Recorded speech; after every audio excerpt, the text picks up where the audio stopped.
Welcome to Nonprofit Investment Stewards with Bob DiMeo and Devon Francis from Fiducient Advisors. Bob and Devon are passionate about helping nonprofit organizations prosper. Whether you oversee endowment, foundation, or retirement plan investments, this podcast exists to help stewards improve performance, reduce costs, and discover strategies that enable your charitable organization to prosper and advance its mission. Now, on to the show. Hello and welcome back to the Nonprofit Investment Stewards podcast. I'm Bob DiMeo, always good to be joined by co-host Devon Francis. Let's call today's episode Hedge Funds Revisited. Folks can be intimidated by alternative investments. Sometimes investment committees might feel they don't understand the alternative space. Maybe they don't seriously consider hedge funds and other alternatives, or maybe they consider their options, but they're just not comfortable investing in the space. Well, with volatile markets and stocks and bonds both facing real challenges, our goal today is to give listeners a foundational understanding of hedge funds so that they can thoughtfully assess the role that hedge funds should play in their endowment or their any portfolio they're working with, if it should play any role at all. Devon, would you care to introduce our guest? Sure, Bob. I'm so pleased that we're covering this topic today. I really think that providing education to our constituents is one of the most important roles we serve at Fiducient. Whether those constituents are current clients or prospective clients, or even listeners who are unaffiliated with Fiducient, but who serve a nonprofit organization in some respect. So today we are joined by an incredibly well-informed guest. We have our colleague, Anthony Novara, with us. He's a partner at the firm. He is director of our marketable alternatives group. Anthony has earned his CFA designation, has an MBA from the University of Chicago, and has been with the firm since 2011. He's also very busy outside of work as both a volunteer and a board member of several organizations and a father to two active boys. So Anthony, welcome to the show. Thank you, Devon. Thanks for having me, Bob. Anthony, just absolutely terrific to have you on the show, particularly in this current environment. Maybe we just start at the basics and you can just go ahead and give the backdrop on what it is we're talking about when we talk hedge funds. Sure, Bob, happy to. So when we think about the term hedge funds, we think it's certainly more of a legal structure than it is an asset class per se. And the reason we think that is there's a pretty decent spectrum of risk and return across things that would be called hedge funds. There are structures and strategies that are far less risky than, let's say, public equities. And there's other strategies that are quite a bit more risky in our view than public equities or even up to private equities. So that spectrum is noteworthy. There are some characteristics that are pretty common that we should draw on here. And really the first is that these strategies are not managed to any specific benchmark. So much like an ETF or a mutual fund might be managed to a specific well-known benchmark, these strategies really don't manage to any specific benchmark. So they can own just about any publicly traded stock, bond, or derivative for their positions. They can short securities, which is to profit if the security price falls in a position that you have short. And they can also use some leverage. So really, those are the main basic points that really differentiate the space from other spaces. That's helpful, Anthony. So as we further kind of set the stage, what are the most common types of hedge fund strategies? And can you perhaps provide a brief description of each type of strategy? Absolutely. And really in the industry, there's a lot of different ways to classify things. There's, different databases and the like that have slightly different classifications. But the way we think of the space is really in 5 main subcategories, if you will. Those are long short equity, event driven, and we would put mostly credit investments in that bucket. Then there's relative value, global macro strategies, and multi-strategies. And like you said, Devon, I'll just hit on a little bit on each one. And then we can pause and talk about more than one in depth if we'd like. So as far as long short equity is concerned, this is really a pretty basic strategy. A particular portfolio manager will go long stocks, let's say they think will rise in price, and they will go short other stocks they think will decline in price. So some of these strategies might not have much exposure to markets intentionally. They sometimes are called market neutral strategies, and they really don't necessarily rely on markets to rise to generate profits for their investors. So maybe an easy example on long short is really the idea of a pair trade. So when a manager believes that one peer is a lot stronger than another peer and maybe will take market share or is better positioned for a new market, what have you, that manager might decide to be, let's say, long Coke and short Pepsi, or vice versa. And in theory, that trade, because they're both in the same industry, have similar risk characteristics. But obviously, the way that the two companies are going to perform is a function of what their positioning is. And so that sort of trade structure would be pretty typical in long short equities. Event-driven strategies are next, and these really result from corporate events that we all see in the newspaper. So things like an acquisition of a company or a company emerging from bankruptcy. So just a couple little ones here is going long a particular company that's being acquired and then shorting the acquirer would actually be a pretty typical merger arbitrage strategy. And if that deal ends up going through, you'd end up with a profit. Your long would go up a little bit, and your short, in theory, would be pretty flat, and then you'd be able to collect the difference. Or something like a company just emerged from bankruptcy, and some managers specialize in that space. So they own the bonds during the bankruptcy process and then might come out the other end with some equity exposure. So those are some pretty typical event-driven type strategies. And again, always rely on corporate events as really the opportunity set. Relative value strategies are another one. So these are a relationship of two otherwise similar assets that trade at different prices for some reason, but not necessarily for an economically justified reason. So something like, let's say a treasury bond and a treasury future in theory have just about the same risks associated with them, but maybe one is cheap and one is expensive relative to each other. In theory, you don't have any default risk. So you'd end up with being able to keep the spread between those two if that relationship were to collapse, with which the manager would make the case in theory it ought to at some point. Global macro strategies are next. These are managers that have a particular view on the global economy and typically express that view across, let's say, a handful of themes. So an easy example might be a manager might be particularly bullish on a currency or bearish on a country's bonds, or have a short-term view on the price of a commodity. Those would be relatively typical positions for a discretionary macro manager that would be invested.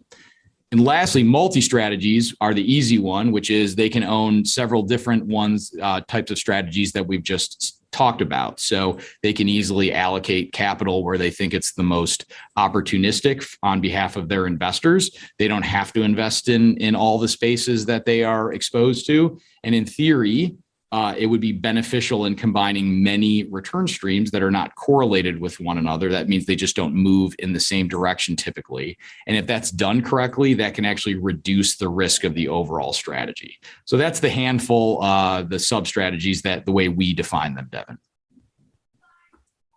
Excellent, Anthony. So it's been a challenging period for stocks and bonds and other sorts of investments, and that could continue for some time. So when we're in this sort of environment, what are potential advantages that hedge funds might hold for an endowment foundation, for an investor in this sort of environment, and why?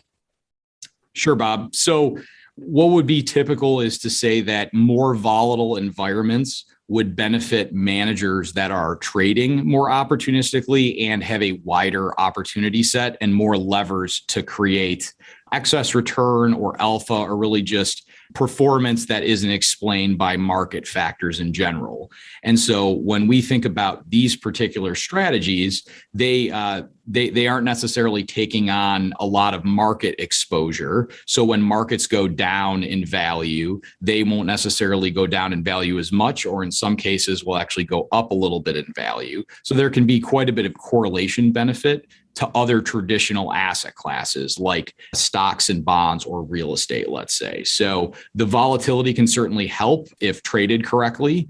And we do see that quite a bit with managers that really do a good job of protecting capital in a market like we're in today, where you see stocks and bonds selling off in the first half of the year.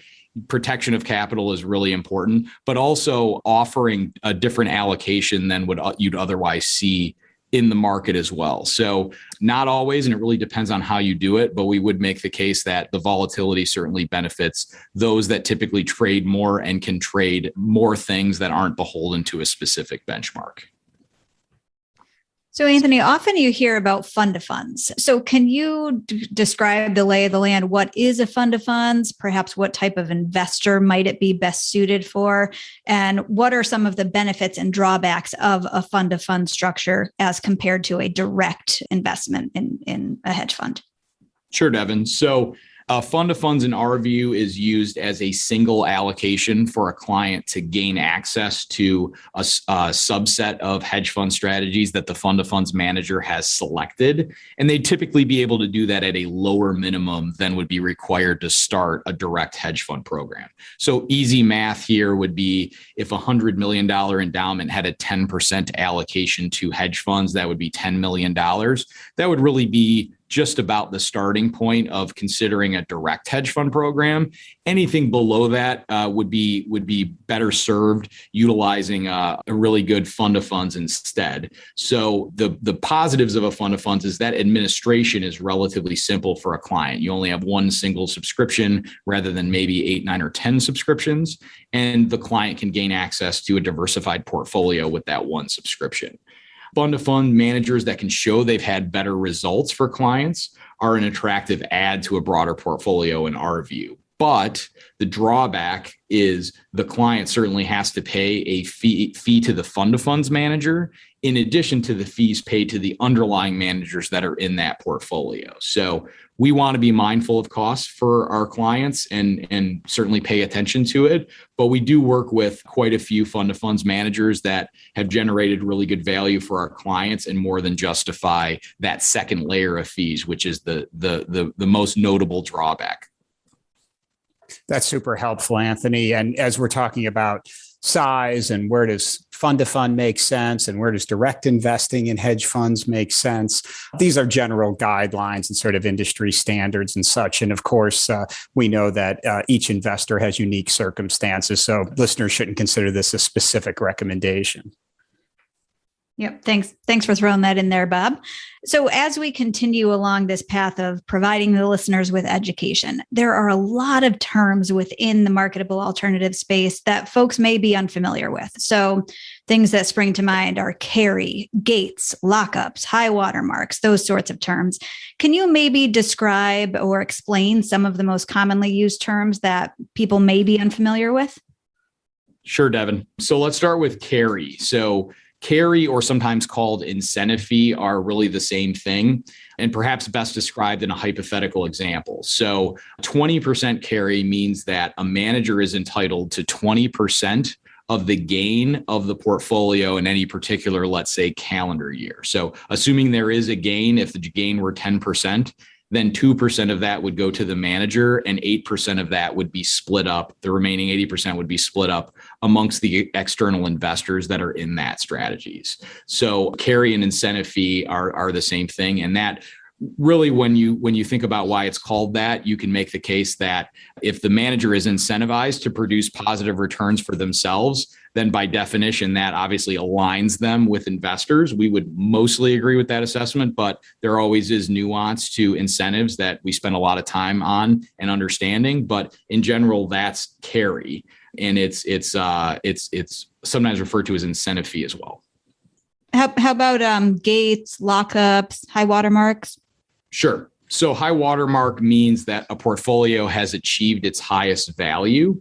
So another example here for a high watermark is if a portfolio were to decline by, let's say, 20%, the manager cannot collect any of that carry that we just described until the portfolio recovers by 25% to get back to that high watermark. So after the 25% gain, that would get the portfolio back to its high watermark. The manager would then be entitled to carry for new gains above that high watermark. Devin, you also mentioned gates and lockups. Those are certainly related too. So a typical lockup might be something like a year where the investor can't redeem his or her capital for a full year. A gate might prevent the investor from accessing all of his or her capital at a certain point. So a typical gate might be quarterly, where a client can get a quarter of their capital for each of the next 4 quarters if they wish to fully exit the position. This is known as an investor level gate.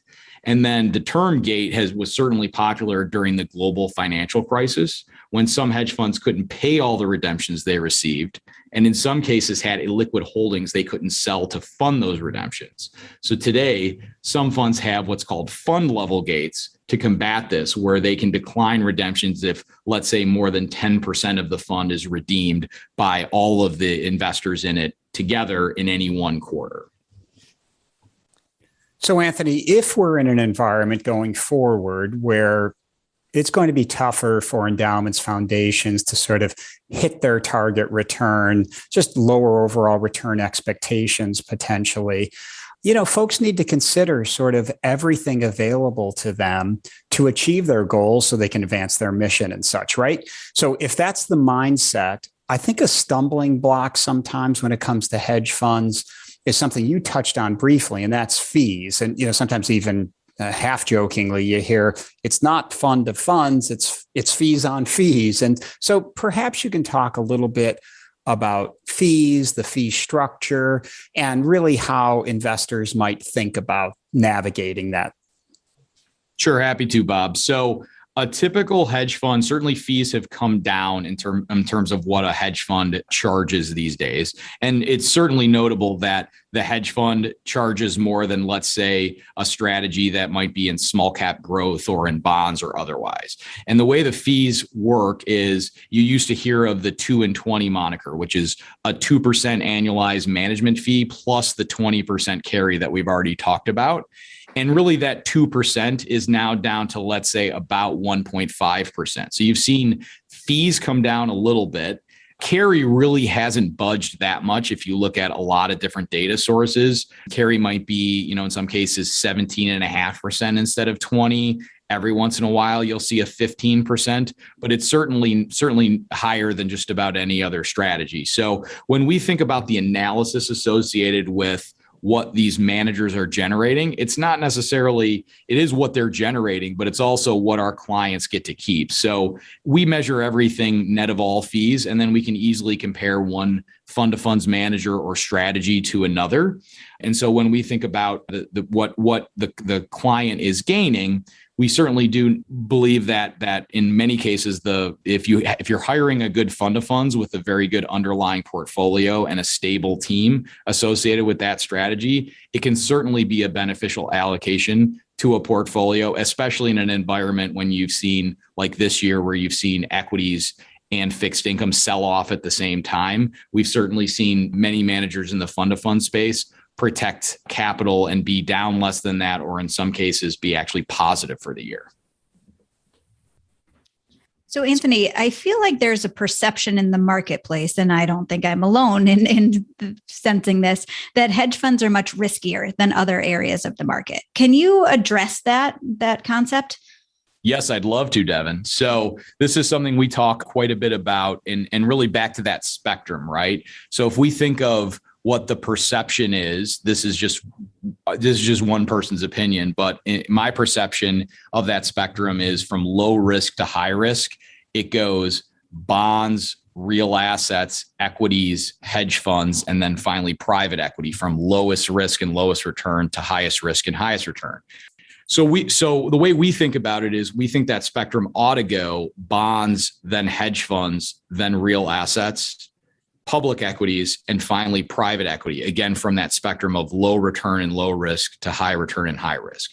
What we're really trying to achieve, and in some cases you can define risk and return this way, is hedge funds really fit between bonds and equities in that they're really trying to achieve equity-like returns over a full market cycle with bond-like volatility. And if you can actually achieve that, then capital that might otherwise be in fixed income that is generating lower returns might be exchanged for slightly higher returns for effectively about the same risk profile. And that can be part of the solution to the low return environment that we've been in for many years, is the idea of you still want to keep that correlation benefit away from things like equities and private equity. And you can do so in a manner that we think is a risk controlled without taking on a lot of other risks in the market that you might gain in those other asset classes. Thanks, Anthony. So that's helpful. You've dispelled the notion that that hedge funds are inherently risky. But, we all hear about the big hedge fund blowups like the Bernie Madoffs of the world. So when your team is doing research on potential hedge funds for use in client portfolios, what steps do you take to strive to avoid exposure to such incidents? Yes, that infamous legacy remains seared in all of our minds more than a decade later. So our firm believes strongly in performing operational due diligence on any manager before investment with our clients' capital. We certainly think that operational risk is an uncompensated risk for our clients. So the goal is really just to minimize it as much as you can. So back to Madoff, if a manager were to come in with a great track record, in that case, I'll put great in quotes, but provided us little to no information about how they were generating those returns, we just wouldn't need to move further in our process at all. And certainly if we would have proceeded to do operational due diligence on a strategy like that, a review of the service providers, what systems are used to trade, how cash is moved in and out of the fund, and what the compliance program looks like, would certainly highlight potential issues. So we think operational due diligence is absolutely essential to perform on our own, really to assess whether or not we think there are potentially those risks. And we simply wouldn't allow a manager to invest our clients' capital without knowing those aspects about their firm first. So that's helpful, Anthony. And it's interesting because you're sort of demystifying hedge fund investing here. And there are a lot of parallels to traditional investing, right? Like the risk of investing in a single hedge fund is akin to the risk of investing in a single stock. And so you just prompted the thought of, hey, folks can complain a little bit about the cost of fund of funds, but boy, the diversification certainly helps. And the same is true about direct investing, having enough to invest in a collection of hedge fund managers and strategies. And with that, I think folks often assume that hedge funds are only appropriate or only available to the largest investors. And perhaps you can comment on at what size Fiducient Advisors recommends, in general, the use of hedge funds in a portfolio. Sure. There are vehicles that a particular client needs to show they're either a qualified purchaser or an accredited investor to access. Bob, that's to your point about being a more sophisticated either personal investor or institution. But there's also registered vehicles that have minimums that are in a lot of times below $100,000.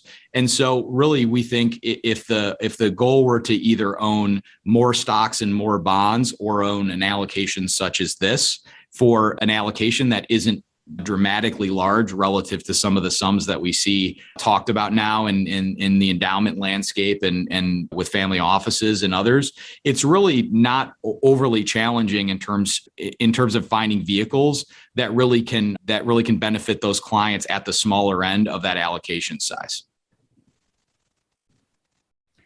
So, Anthony, if you had to sum it up fairly concisely, what would you say are some of the biggest advantages and biggest drawbacks of using marketable alternatives or hedge funds in a portfolio?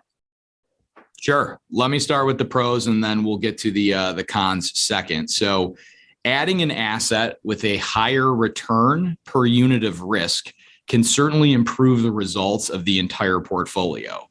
You can either add to the return, reduce the volatility, or ideally, we'd like to see inclusion of the asset class achieve both. And that's really a key aspect of how we help our clients prosper is really we seek potentially both of those with this allocation.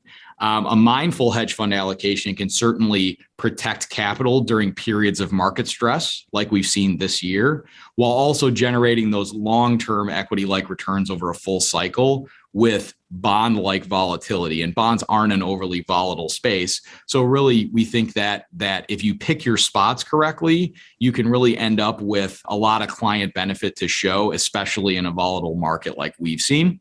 Now on to the cons. There's certainly more administration involved. So if we were going to do a direct hedge fund portfolio of, let's say, 10 managers, that would be 10 subscription documents and freeing up cash and a lot of other administrative tasks associated with that. So we're certainly mindful of that with our clients. The other point I'd make is there's some loss of liquidity, although we tend to keep this allocation relatively liquid. I mentioned that year lockup. So you've got to invest in a fund for, let's say, a year. There's certainly others that are a lot longer than that.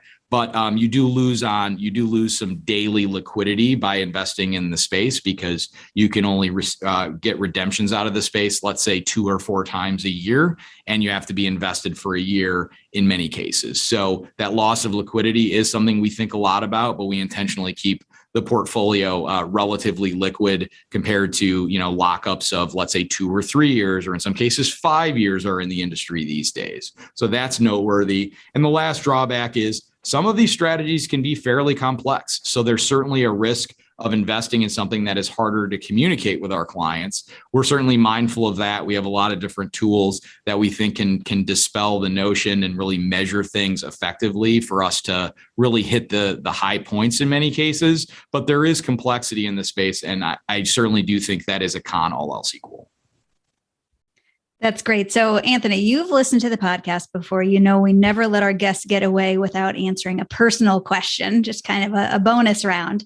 So we know, Bob and I know, the audience doesn't know, that you are an avid guitar player and a lover of music. So name your top 3 deserted island albums. You're stuck on a deserted island. You can only have those 3 albums. Devin, that's a really challenging one. So for me, I would have to have 3 artists on that desert island. Otherwise, it would be absolutely miserable. Those are 3 really obscure artists called the Beatles, the Rolling Stones, and Stevie Wonder. For the Beatles, for me, it would have to be Abbey Road. You could certainly make the case for the White Album as a double album, but Abbey Road to me is just so perfect, and it's really the last album that they recorded. Let It Be for the Rolling Stones was really when they came on into it was the second album of what's considered their classic period. For me, it starts with Gimme Shelter, it ends with You Can't Always Get What You Want. There's some great deep cuts on it as well, so that one I'd have to have. And then lastly, Songs in the Key of Life by Stevie Wonder. Really, I'm showing my Motown roots, certainly, but Stevie Wonder is just unbelievable. He's my favorite solo artist of all time, and he had an absolute run of albums that are incredible. And Songs in the Key of Life is really him at his apex of his creativity. So I would certainly say those 3. It seems weird not to have a list without Led Zeppelin 2, Who's Next, or any Jimi Hendrix or Michael Jackson. I could go on, but you limited me to 3, so that's what I would choose. I think it would be hard to argue with any of those choices. Well done. So, Anthony, this has been absolutely terrific. And you'll be happy to know, my son, Danny, for a long time, and he's a guitarist, and he was married over the weekend. So a new chapter in the DiMeo household, but the Friday night rehearsal was a rock and roll rehearsal. And I think you'll approve that the concert t-shirt I wore, or the musical t-shirt I wore, was an Abbey Road silhouette. So that worked out great. Oh, I love it. Just so legendary and just about recognizable at any time you see it. Yeah. So thank you so much, Anthony. This was absolutely terrific. It really did provide not only foundational understanding of the hedge fund space, but some of the current environment and go forward considerations. So we really appreciate you being on the show. Thanks for having me, Bob and Devin. I really enjoyed it. Thanks. And for those of you who are interested in learning more about alternative investments, you should know we recorded a similar episode on private equity some time ago. That's episode number 29. And our colleague and partner, Matt Kaminsky, he really provided a great overview of private investing. And you can find that on our website, and we'll certainly include links in our show notes. So to all you good stewards, thanks for investing time to help your nonprofits prosper. We'll connect with you soon on the next episode. Thank you for listening to the Nonprofit Investment Stewards Podcast. Click the subscribe button below to be notified of new episodes, and visit fiducientadvisors.com for more information. The information covered and posted represents the views and opinions of the guest and does not necessarily represent the views or opinions of Fiducient Advisors. Content is made available for informational and educational purposes only and does not represent a specific recommendation. Always seek the advice of qualified professionals familiar with your unique circumstances.